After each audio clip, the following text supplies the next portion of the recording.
791 மையங்களில் 9,89,000 மாணவ மாணவியர் 10ஆம் வகுப்பு தேர்வு எழுதி வருகின்றனர். 4,22,523 மாணவர்கள், 4,34,443 மாணவியர் தேர்வில் கலந்து கொண்டுள்ளனர். கடந்த ஆண்டை விட இந்த ஆண்டு கூடுதலாக 14,614 பேர் தேர்வில் பங்கேற்றுள்ளனர். தேர்வுக்கு முன்னதாக கேள்வித்தாள் படிப்பதற்கும் விடைத்தாளில் பதவி எண், பெயர் எழுதுவதற்கும் 15 நிமிடங்கள் ஒதுக்கப்பட்டது பயனுள்ளதாக இருக்கிறது என்று மாணவர்கள் தெரிவித்தனர். டெஸ்ட் வந்து ஃபர்ஸ்ட் குரூப் தான் ஏம் பண்ணி நாங்க நல்ல ஸ்கோர் பண்ணணும்னு நினைக்கிறோம். இந்த வாட்டி எங்களுக்கு 15 நிமிஷம் டைம் கொடுத்திருக்கனால எங்களுக்கு அது ரொம்ப யூஸ்ஃபுல்லா இருக்கு. செக் பண்றதுக்கும் அந்த டைம் யூஸ்ஃபுல்லா இருக்கு. கொஸ்டின் பேப்பரை படிச்சு பார்க்கறதுக்கும் அது நல்லா இருக்கு. ஸோ தேங்க்ஸ், கவர்மெண்ட்க்கு தேங்க்ஸ், எங்களுக்கு இந்த மாதிரி ஒரு ஆப்பர்ச்சுனிட்டியை கொடுத்தது இருக்கு. எனக்கு இந்த எக்ஸாம் நான் நல்லா ப்ரிப்பேர் பண்ணியிருக்கேன்.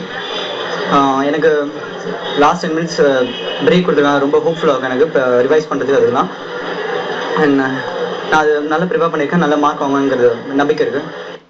சென்னையில் 221 மையங்களில் 60,000 மாணவ மாணவியர் தேர்வு எழுதுகின்றனர். காப்பி அடிப்பதை தடுக்கும் வகையில் பறக்கும் படைகள் அமைக்கப்பட்டுள்ளன.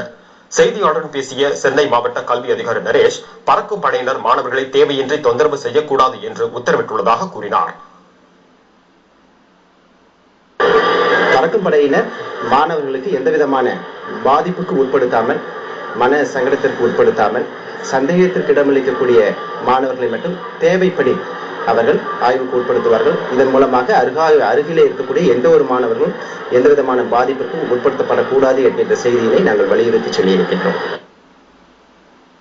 22 மையம் 34,526 பேர் தேர்வில் பங்கேற்றுள்ளனர். மாணவர்களை கண்காணிக்க 100 பேர் கொண்ட பறக்கும் படை அமைக்கப்பட்டுள்ளது. தஞ்சை மாவட்டத்தில் 90 மையங்களில் தேர்வு நடைபெற்று வருகிறது.